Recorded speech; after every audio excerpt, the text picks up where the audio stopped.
So, ayan guys, ito ay ang eyebrow tutorial vlog ko. So, kailangan lang natin ng ayan, brush para sa concealer. Then, concealer, syempre.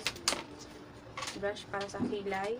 Tapos, ang gagamitan ko ngayon is dipbrow So, ayan. Ang shade nito is medium brown. Ganyan siya guys. Ganyan ang itsura niya. Ganyan ang kulay niya.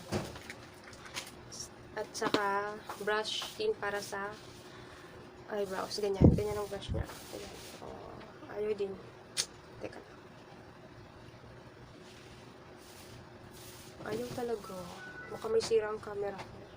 So, ayan. Simulan na natin to guys.